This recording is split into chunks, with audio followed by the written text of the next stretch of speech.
Assalamualaikum warahmatullahi wabarakatuh. Di sini kami dari kelompok 1 ingin mempresentasikan proyek kami. Sebelumnya kami akan memperkenalkan diri kami masing-masing, dimulai dari sebelah kanan. Perkenalkan, nama saya Muhammad Syahid dan teman saya Ayu Septiani. Saya Aurelio Dika Setiawan. Saya Siti Triana. Dan saya Iqbal Aditya Mubarak. Aplikasi ini dibuat berdasarkan studi kasus pada soal UAS, yaitu kebutuhan sebuah usaha untuk memiliki aplikasi point of sale. Ini kami memilih studi kasus coffee shop karena coffee shop memiliki proses transaksi yang cepat dan berulang, di mana kasir harus memilih menu minuman atau makanan, menentukan jumlah pesanan, menghitung total harga, menerima pembayaran, serta mencetak atau menyimpan struk transaksi. Tanpa sistem yang baik, proses ini bisa menimbulkan kesalahan pencatatan. Oleh karena itu, aplikasi pos kasir coffee shop ini dibuat untuk membantu proses transaksi agar lebih cepat, akurat, dan lebih terstruktur. Tujuan dari pembuatan aplikasi ini adalah: 1. Membantu kasir coffee shop dalam melakukan transaksi. 2. Mengurangi kesalahan perhitungan manual. Yang ketiga, menyimpan data transaksi secara terstruktur. Keempat, menerapkan konsep pemrograman Java yang telah kita pelajari. Di aplikasi ini, kita fokuskan pada peran kasir, sehingga fitur dibuat sederhana dan mudah digunakan. Dalam pembuatan dan pengembangan aplikasi ini, kita menerapkan konsep Object-Oriented Programming atau OOP, di mana ada beberapa kelas utama yang kita gunakan. Di antaranya itu ada kelas user, kelas menu, kelas transaksi, serta kelas detail transaksi. Nah, ini ada beberapa dari kelas yang sudah saya sebutkan. Di sini ada kelas pegawai yang dimana menyimpan data akun kasir seperti username dan password. Terus ada kelas barang atau menu, yaitu menyimpan data menu coffee shop seperti nama menu, harga, dan kategori. Terus ada kelas transaksi yang dimana digunakan untuk mengatur proses transaksi termasuk total harga dan pembayaran. Dan yang terakhir ada detail transaksi, digunakan untuk menyimpan detail item yang telah dibeli dalam satu transaksi. Ini ada metode koneksi Java yang kita gunakan untuk menghubungkan database ke aplikasi yang telah kita buat. Di sini kita menggunakan topic static connection go, yang dimana jika koneksi null, try string URL, kita masukkan nama database yang telah kita buat, string usernya root, string password. Kalau misalkan koneksi menjalankan benar, nanti akan muncul koneksi berhasil. Tetapi kalau error, koneksi gagal. Untuk contoh penerapannya itu ada di form login. Kita import dulu, import Java SQL connection, terus kita ambil ini private void login now, yang dimana kita try connection key sama dengan connection go string key. Di sini kita select from pegawai where username and password has.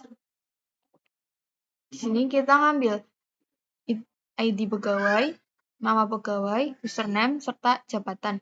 Jika mana login sebagai admin, maka akan diarahkan ke dashboard admin, dan sebagai kasir akan diarahkan ke kasir, dan manajer ke dashboard manager. Assalamualaikum warahmatullahi wabarakatuh. Perkenalkan, nama saya Muhammad Syahid, NIM 24090131. Di sini saya akan menjelaskan proses login yang terdapat pada metode login now. Ini. Untuk yang pertama, sistem mengambil input username dan password dari from login. Username diambil dari gtext field dan password diambil dari password file yang dikonversi menjadi tipe string agar bisa diproses lebih lanjut. Selanjutnya, proses login dibungkus menggunakan try catch sebagai bentuk error handling. Tujuannya agar aplikasi tidak langsung berhenti apabila terjadi kesalahan, misal error koneksi database. Di dalam blok try, sistem melakukan koneksi ke database menggunakan JTBC melalui kelas koneksi. Setelah koneksi berhasil, sistem menyiapkan query SQL untuk mengecek data pada tabel pegawai. berdasarkan username dan passwordnya.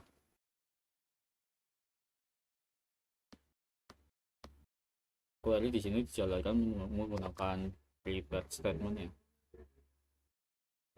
Tujuan menggunakan prepared statement ini untuk meningkatkan keamanan, mencegah SQL injection, dan memudahkan pengisian parameter query. Setelah query dijalankan, hasil ditampung ke objek result set. Nah, di objek result set ini berisi data, artinya username dan password. Jika username dan password valid, nanti maksudnya jika username dan password yang ada di objek result set valid, maka login dinyatakan berhasil. Ketika login dinyatakan berhasil, sistem mengambil pesan konfirmasi dan mengambil data pegawai dari database, misal ID pegawai, nama pegawai, username, dan jabatan. Data ini digunakan untuk hak akses user. Setelah itu halaman login ditutup dan sistem melakukan pengecekan jabatan menggunakan control if statement. Di jabatan admin, maka user diarahkan ke dashboard admin. Jika jabatannya kasir, maka user diarahkan ke dashboard kasir. Serta jika jabatannya manajer, user akan diarahkan ke dashboard manager. Apabila tidak ditemukan, maka sistem menampilkan pesan error seperti username atau password gagal dan login gagal. Pesan ini ditampilkan menggunakan JOption pane. Nah, jadi seluruh proses login ini sudah menerapkan konsep pemrograman Java seperti OOP, JDBC, dan control assessment, serta error handling. Pada video kali ini saya akan menjelaskan desain dashboard admin. Tampilan di sini seperti ini. Ada profile, tambah, edit, hapus, refresh, dan di atas ada nama dan logout. Sidebar sebelah kiri ada kelola data, kelola produk, riwayat transaksi, dan produk per kasir. Untuk button tambah, kodenya seperti ini.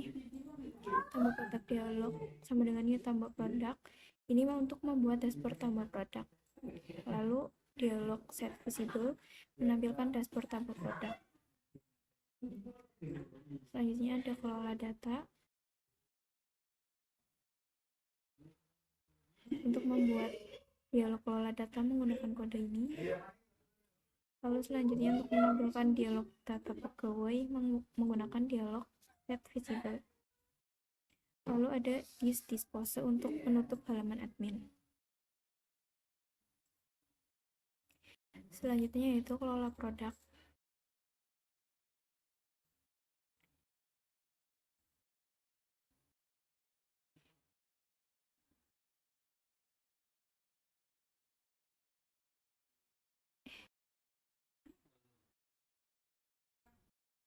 Untuk kode kelola produk seperti ini. Yang pertama akan muncul dialog konfirmasi. Kalau yes, akan membuka form login. Lalu ada dispose tutup dashboard admin. Selanjutnya yaitu riwayat transaksi.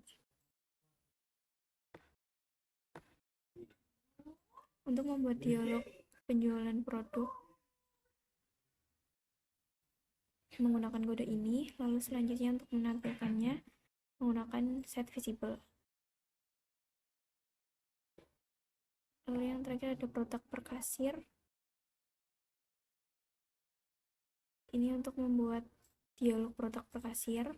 Lalu untuk menampilkannya seperti biasa menggunakan set visible. Ini kalau kita run.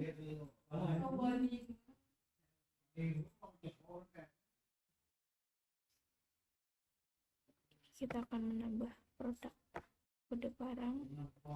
Ini di sini isi kode barang, nama barang, deskripsi, dan lain-lain.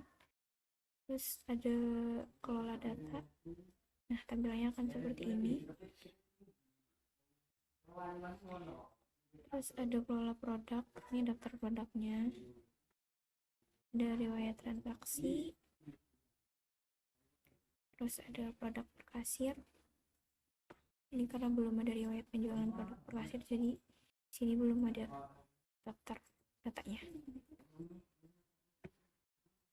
Ya, di sini saya akan menjelaskan pada bagian kasir.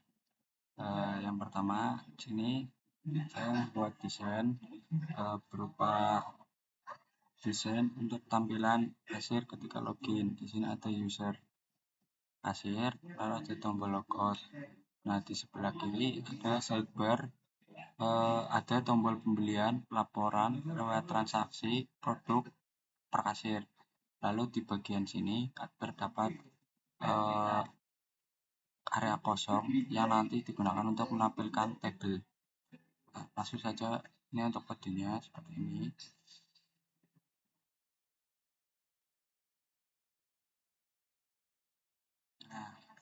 Nah, lalu langsung kita jalankan saja.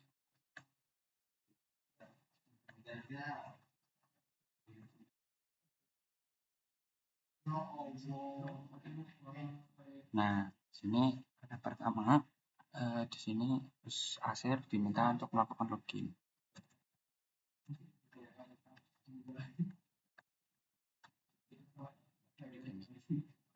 Login, lalu ada alert login berhasil. Kita oke, masuk ke tampilan tadi. Nah, di sini contoh kita masuk pembelian. Nah, di pembelian ini misal kita akan cari produk kafe latte, cari, maka nanti akan muncul kode barang, nama barang, dan harga. Nah, di sini sebagai kasir kita bisa menambahkan transaksi. Misal kita mau beli satu, untuk nomor transaksi di sini 123, ini 1, nama customer-nya di sini saya contoh mau nama Tegar. Lalu kita tambah. Nah, maka akan masuk seperti ini. So, bisa kita simpan. Nah, di sini simpan. Lalu akan muncul ini notifikasi ini. Nah, lalu transaksi berhasil disimpan. Nah, terus selanjutnya ada laporan.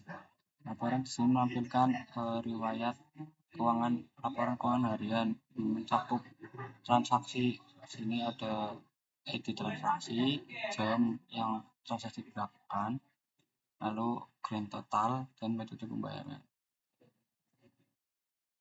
Nah, lalu ada riwayat transaksi. Di sini riwayat penjualan produk, semua riwayat masuk ke dalam sini. Nah, untuk yang terakhir ada produk per kasir. Di sini riwayat penjualan produk per kasir. Contoh seperti ini. Ada kasir Dedi ataupun kasir yang lain. Nah, di sini saya contoh ini kasir Dedi ya. Di sini juga melakukan transaksi beberapa 10 seperti ini.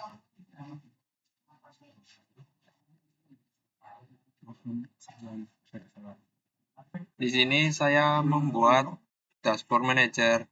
Di bagian dashboard ada terdiri dari tanggal bulan dan tanggal berapa, terus ada penambatan, ada produk terjual, produk terlaris, terus di situ ada menampilkan kinerja kasir sama grafik penjualan.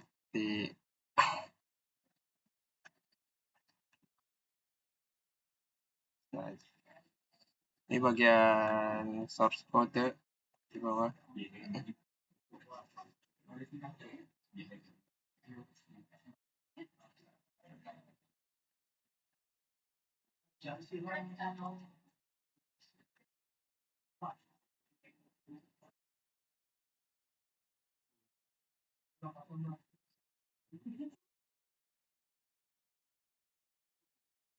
Ya, untuk kodenya cuman seperti itu aja. Terus kita coba masuk ke bagian login dulu.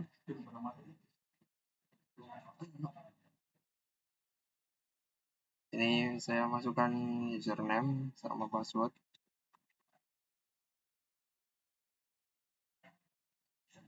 dan bikin hasil. Dan di sini saya akan menampilkan salah satu grafik penjualan sama kinerja kasir mulai dari tanggal 2026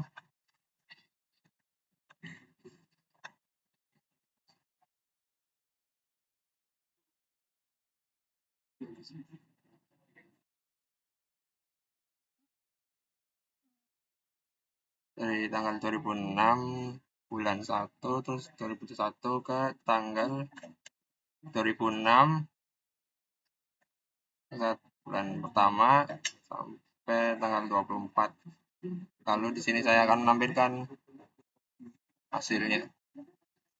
Dan ya hasilnya cuman seperti ini aja di kinerja kasir sama grafik penjualan.